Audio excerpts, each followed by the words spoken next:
central aqui da conversa, né, interessante para encerrar, né, um evento como esse, é falar um pouco do PIBIC, que a gente conversa bastante, principalmente em aula, vários professores falam do PIBIC, que é o Programa Institucional de Bolsas de Iniciação Científica, que gera semestralmente uma série de trabalhos de iniciação científica que são desenvolvidos, né, pelos acadêmicos do curso, ou seja, vocês, a partir do segundo semestre, orientados por professores do curso.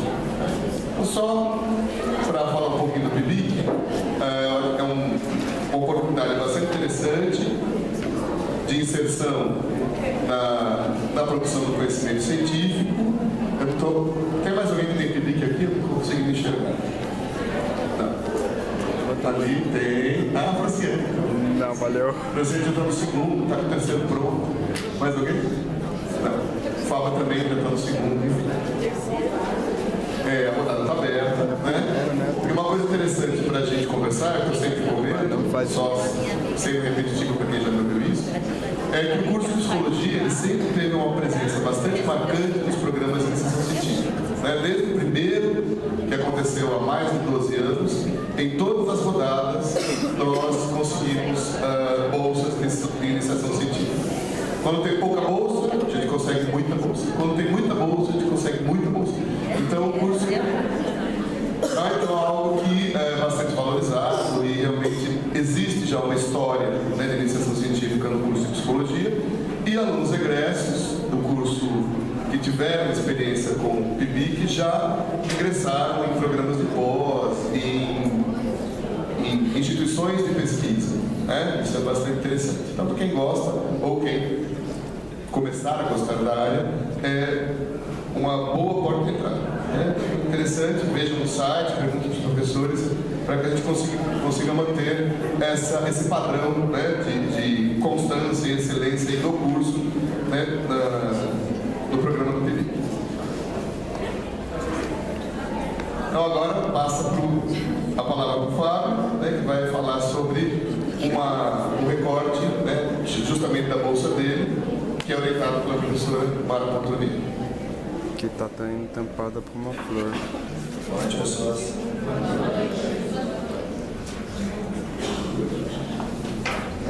Estou um pouquinho nervoso, né? Dá para perceber, mas eu penso que... Não, mais perto? Eu não tenho muita experiência em falar com o microfone, na verdade, quase nula, né? Eu vou tentar fazer de uma maneira com que demonstre o que foi estudado, como foi estudado e para que serve o estudo. Sou aluno do 6º período de Psicologia. Eu trabalho numa clínica para tratamento de dependência química. Então eu recebo indivíduos que chegam com uma problemática bem exacerbada. Alguns também chegam sem documento, como os colegas da palestra anterior falaram, né, chegou a tocar no assunto. Então a gente também tem essa prerrogativa social de ajudar o indivíduo a obter, né, uma nova chance, né, se colocar novamente na sociedade. É um trabalho difícil e foi justamente o que me motivou a estudar psicologia. E dentro da psicologia, hoje eu me sinto uma pessoa privilegiada, porque a formação tem uma base psicanalítica, né? E eu tenho a oportunidade de estudar mais uma outra linha de pensamento em conjunto com essa, que é a terapia cognitiva comportamental. Então eu penso que ao final desse curso eu vou ter duas oportunidades, duas chances de pensar, né? Então até o final ainda tem como me decidir para que lado que eu vou descambar de vez, né? Então, pensando dessa forma, né, eu procurei a professora Mara, mais ou menos em... Quando foi, próximo? Em junho. Eu estava no 2º semestre, né, e aí a gente preparou o projeto, e aí a gente conseguiu emplacar o primeiro, que é o que a gente vai apresentar hoje. E também já consegui emplacar o segundo, né, que vai discorrer a partir desse. Vamos lá, mais para frente eu falo um pouquinho. Esse é o título do trabalho, a produção científica sobre a utilização da terapia cognitiva comportamental no tratamento da dependência química. Não tem nem vírgula. Então eu decidi começar com essa frase, que eu penso que muitas coisas que eu já li é algo assim mais consistente e mais antigo que eu consegui enxergar no sentido de dependência química. O uso do álcool começa com um ato de liberdade, caminha para o hábito e finalmente afunda na necessidade. É mais ou menos assim que se instala a dependência química no indivíduo. Obviamente existem outras atenuantes, outras questões, outros fatores, que impulsionam a dependência química.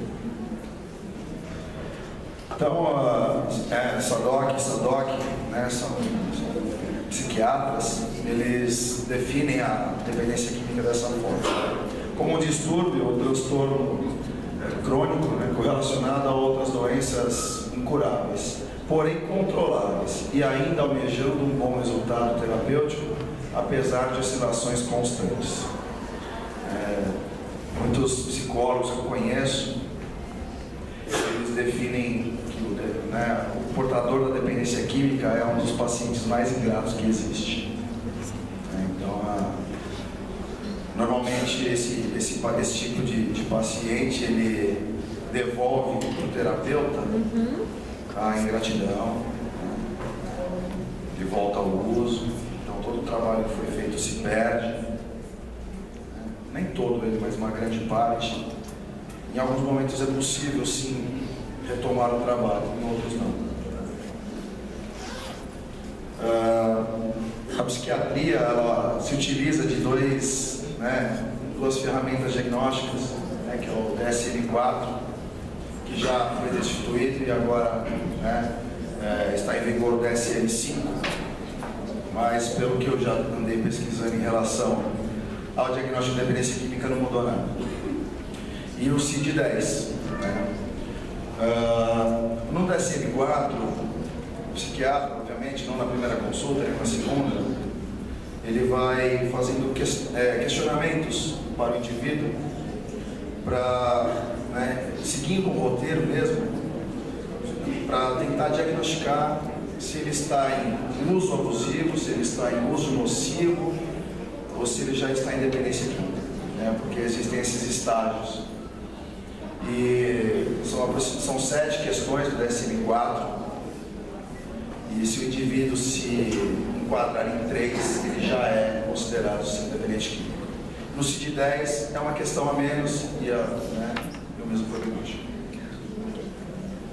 A terapia cognitivo-comportamental, a gente chama de TCC, ela apresenta 3 proposições que estão contidas em seu núcleo. Em seu núcleo por quê? Porque existem várias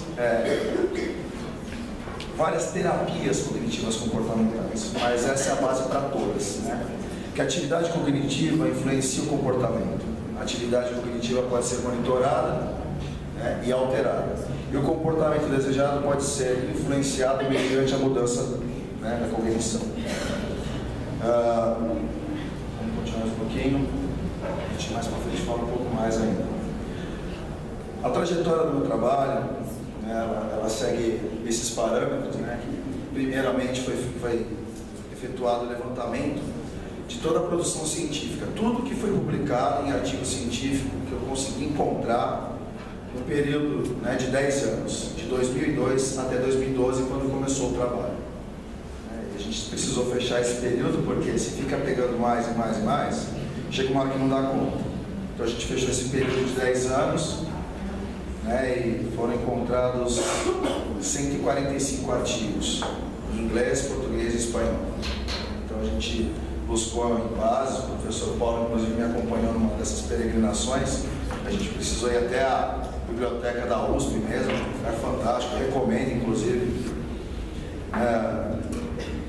Uma biblioteca assim que engraçado até de falar, porque as estantes são móveis, elas se mexem de verdade. Então Aí eu quero ler para a estante 10, aí começa a rodar uma manivela assim para a estante, as outras 9 vêm para frente para ter o espaço para entrar na estante 10. É bonito lá, é interessante se ver assim, sabe? Eu jamais imaginaria na minha vida ver uma estante de livro andar. É isso mesmo, professor, é isso mesmo. Então, em posse de todo esse acervo, né, todo esse arquétipo, então a gente começou a desmiuçar e ler, né? Então, algumas pessoas que já fizeram bebê que falaram, você é louco, né? Não faz assim, lê só o resumo. Aí eu pensei, poxa, é mesmo, né? Eu vou ler só o resumo. O resumo tem uma folha cada um, rapidinho eu mato esse trampo. Assim mesmo, eu falei, não. Aí num segundo momento eu pensei, poxa, se eu quero aprender isso, porque é isso que eu aplico na minha clínica, e eu quero saber a melhor forma de aplicar isso, que é a TCC, por que eu vou ler só o resumo? Então eu vou ler inteiro. Né? Então, sabe, artigos de 30 páginas, artigos de 2, tinha artigos pequenininhos inclusive, mas né, são recortes na verdade. Mas eu li tudo. Depois da leitura, obviamente, a gente elaborou a apresentação do projeto que aconteceu no GIG do ano passado, né, que é a Jornada de Iniciação Científica, foi muito legal. Né, então, a gente já estava um pouquinho adiantado no trabalho. A gente também teve a coleta da análise de dados, teve a organização do roteiro, a redação e revisão e a entrega da produção. Na verdade, a entrega vai ser sexta-feira agora, mas já está pronto. Então, não vou precisar passar as madrugadas igual um louco, sem dormir. Então, a gente conseguiu cumprir os prazos, né, prof? Não.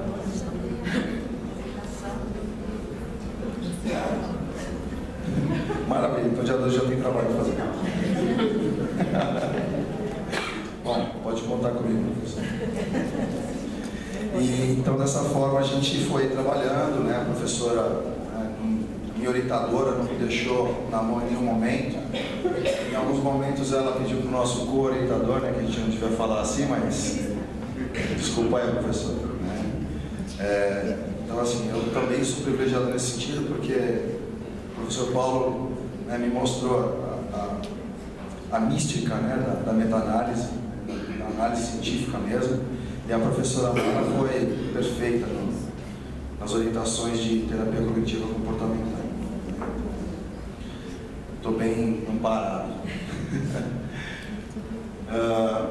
Os resultados quantitativos do trabalho, ela me pediu para colocar pouco número, então, assim, professora, foi o mínimo que eu consegui colocar. 56,6% de todas as publicações obtidas, né, foram em inglês. As revistas americanas, as 3 revistas americanas que mais publicaram, totalizaram 66 publicações nos 10 anos. E as 3 revistas brasileiras que mais publicaram nos últimos 10 anos, conseguiram publicar 15. Então, assim, nós brasileiros, a gente precisava ser um pouquinho mais cientista. E ser cientista não é ser louco. Esse é um pouco mais que louco. Porque louco eu já sou. Então, eu penso que contribuir para uma humanidade, falar, olha, é assim que funciona, eu estudei, eu fui atrás, eu testei. É isso. Então, assim, o brasileiro, em relação ao norte-americano, está perdendo, né, de lavada, assim. E se não forem vocês, os colegas de trabalho, meus futuros concorrentes, se a gente não trabalhar nesse sentido, a gente vai ficar lendo inglês o resto da vida. Essa é a grande verdade. Então, se não sabe ler inglês, vai aprender, porque vai precisar. Se quer aprender uma terapia nova, quer entender Freud, precisa ler inglês, porque a literatura brasileira ainda é muito escassa. E se não for a gente para mudar isso, para interpretar e criar coisas novas, não vai ter jeito. A gente vai ter que ler inglês. 71% das pesquisas que a gente encontrou, elas são empíricas, ou seja, elas são de campo.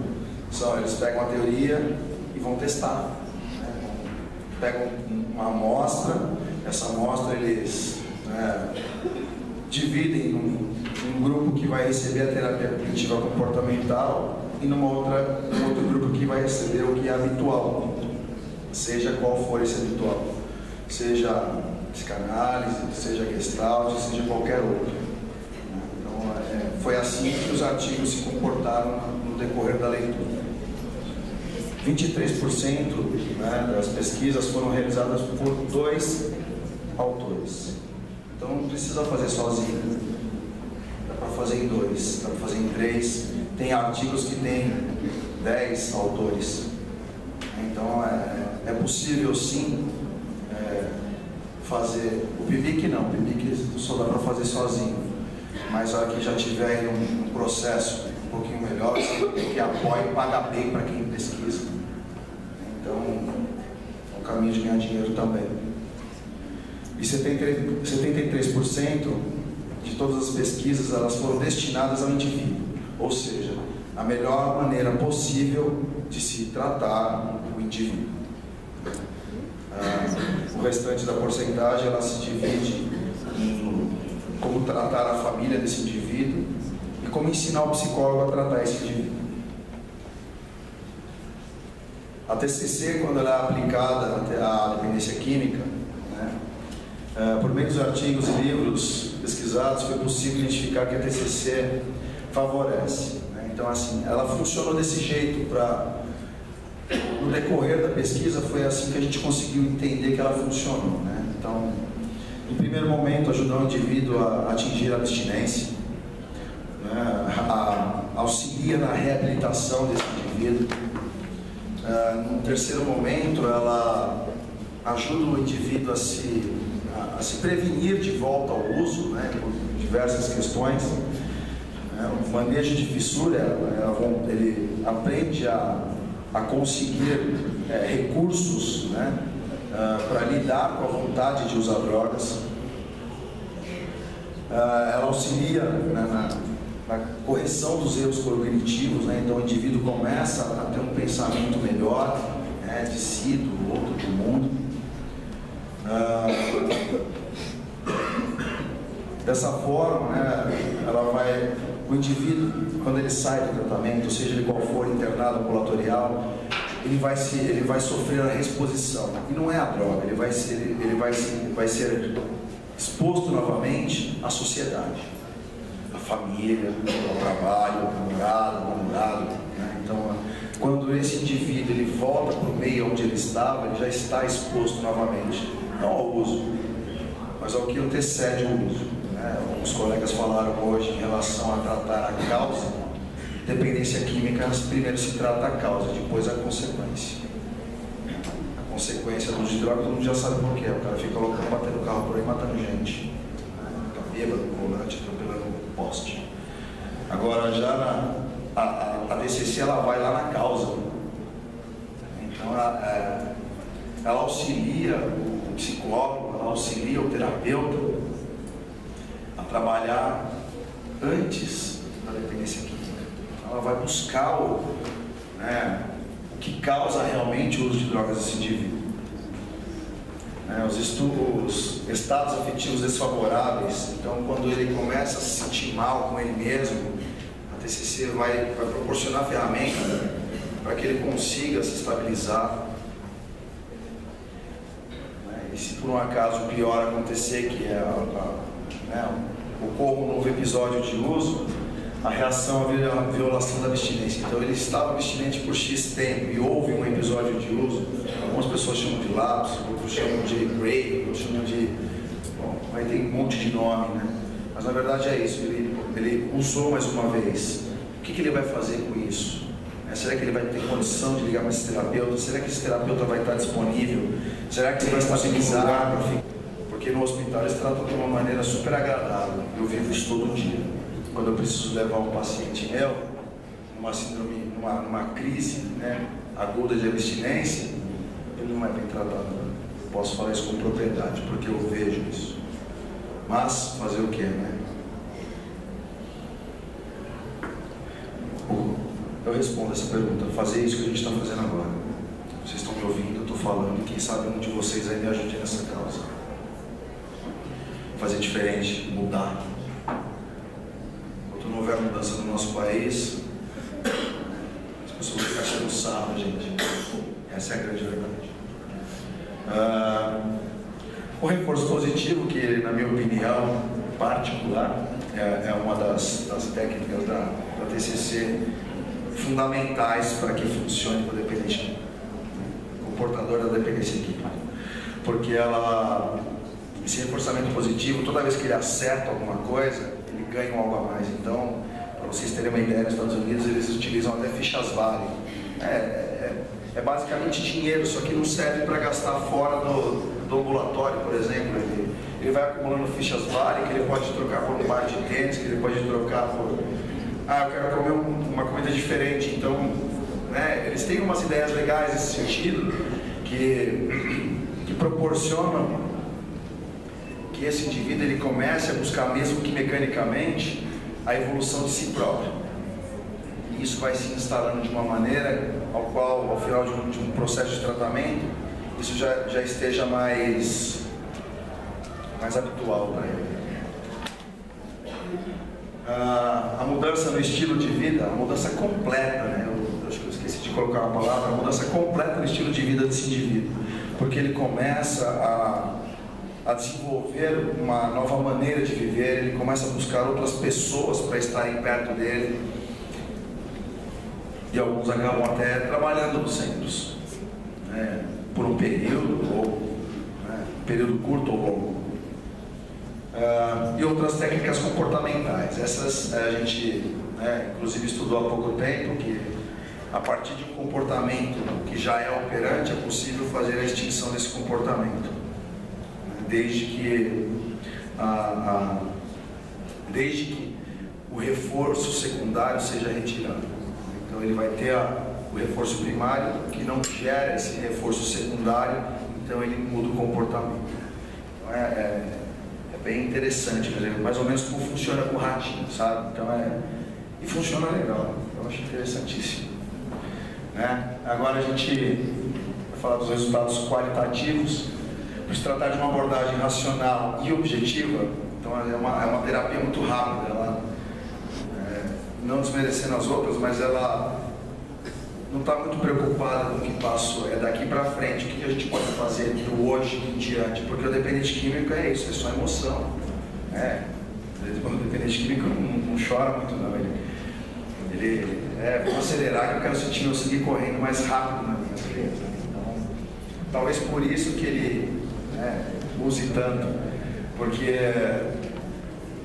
o mais importante para ele é aquele instante, ele vive aquele momento intensamente como se fosse o último.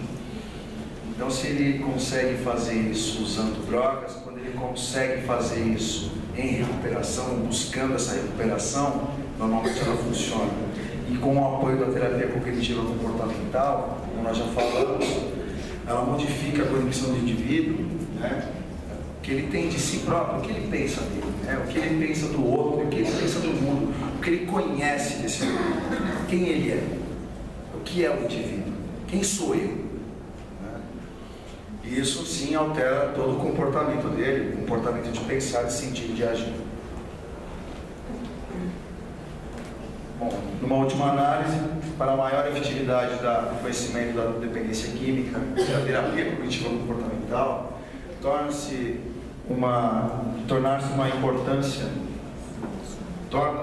de suma importância o estudo de campo. Essa é a próxima etapa, né, do meu trabalho. Eu vou buscar agora testar alguma coisa do que eu aprendi em campo. Então, meio que eu vou precisar de alguns ratinhos, né? E não é no sentido de animal, é no sentido de vida, no sentido de ser humano, no sentido de olhar para aquela pessoa e identificar em alguns momentos com ela, assim, como já foi falado. Em outros, né, prestar toda a solidariedade possível dessa pessoa. Porque ele vem de um lugar onde todo mundo acha que ele é um vagabundo, para não falar uma palavra. E não é bem isso, ele não consegue mais controlar. Talvez ele controlasse o primeiro episódio de uso, né? A primeira balada, talvez ele conseguisse controlar. mas hoje ele não controla mais, é algo muito maior do que ele. E como eu percebi que nos artigos, né, nas pesquisas, ela funcionou muito bem, ela se sobressaiu às outras maneiras de se tratar da dependência química. Como lá na clínica também isso funciona, eu quero testar o porquê funciona. Eu quero descobrir, na verdade, qual é a melhor maneira de devolver esse rapaz para a sociedade, que ele continue sendo um cidadão, não uma escória. Portanto, é possível deter essa doença, devolvendo para o indivíduo a chance de retomar a realidade ativa que todo ser humano merece. Obrigado.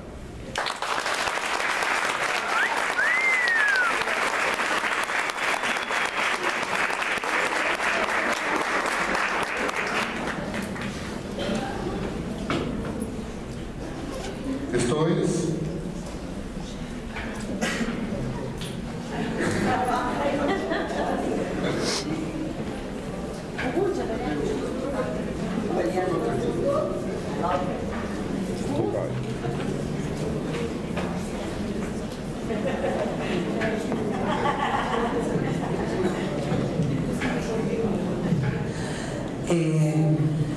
Fábio, eu queria te parabenizar, porque você falou com tanta propriedade, você falou com o coração. Você faz um trabalho, não obedecendo simplesmente uma técnica A, B ou C. Claro, você tem que ter um referencial, mas você trabalha com a alma. Você faz um trabalho de profunda humanização. Eu acho que é isso que o psicólogo precisa hoje, né? Dentre outras coisas, ser humanizado. Não importa que religião você pertença, que escola você siga, né? Importa isso. Que você mostre a sua generosidade. Você é uma pessoa muito generosa. Parabéns, Fábio.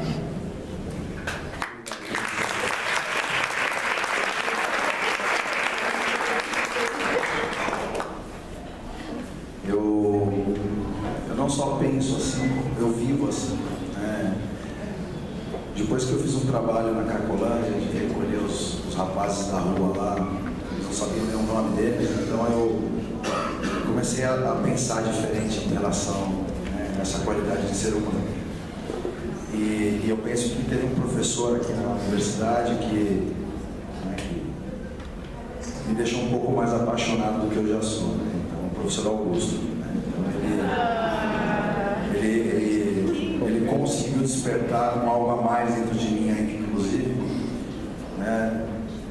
Quando ele fala do ser humano, ele se emociona, os olhos dele ficam rasos, né? Então eu acho que eu aprendi direito, então. É a vontade mesmo de...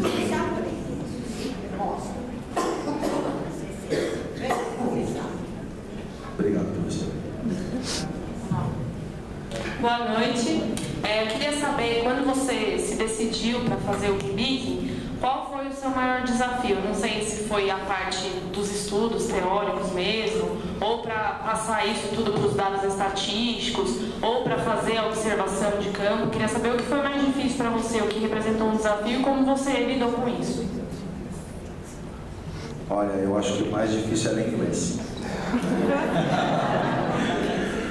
Porque assim, eu não sei falar inglês, eu não sei escrever inglês, mas a leitura em inglês, acho que por causa da outra universidade que impulsionou a leitura do inglês técnico, mas a leitura em inglês ela é complicada, ela é difícil, porque muda-se uma palavra de lugar e muda-se o sentido da frase.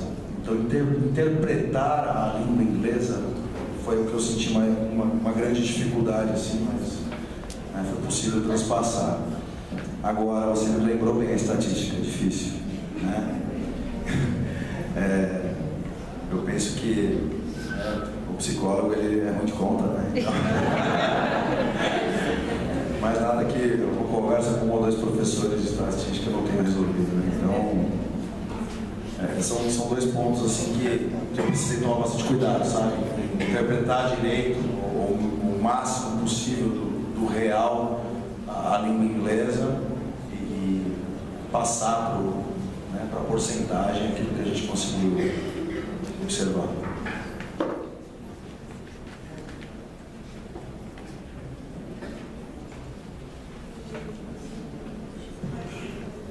Boa noite, Fábio. Eu sou o Júlio. Estou um pouco nervoso. Fica tranquilo, eu também estou. Então, você tem uma clínica?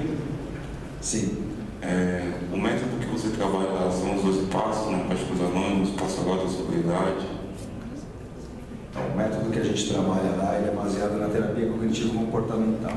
Né? Então, em média, 60% do tratamento é desenvolvido em cima da terapia.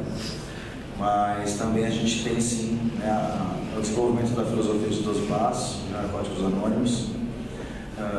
A gente também tem o programa de prevenção à recaída,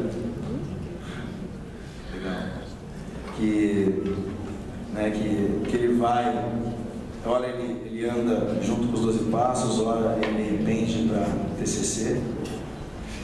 E também temos o equilíbrio emocional, que ele vai 90% puro em cima da TCC. Então, dessa forma, a gente consegue proporcionar um maior conforto, maior propensão a nunca mais usar drogas do que, bom, parar por aqui que vou sair fora da ética. Só mais uma questão. Eu também trabalho em clínica, né? E como você falou que a probabilidade de uma pessoa ser ingrata ou voltar ao uso é muito grande. Hoje eu estou aqui porque também sou um dependente químico, vivo em recuperação há já 2 anos, né? E um dia um psicólogo, um terapeuta, se solidarizou, eu não sei como é que se fala. Está certo. Com a minha causa, né, com o meu problema, e hoje eu sou grato por essas 2 pessoas existirem na minha vida, e hoje eu também faço um trabalho sobre dependência química em uma clínica, em Mariporã. Eu queria te parabenizar e falar que eu não sou esse ingrato, mas eu estou buscando um conhecimento e um dia a gente vai ser companheiros aí nessa causa. Bate uma pausa aí.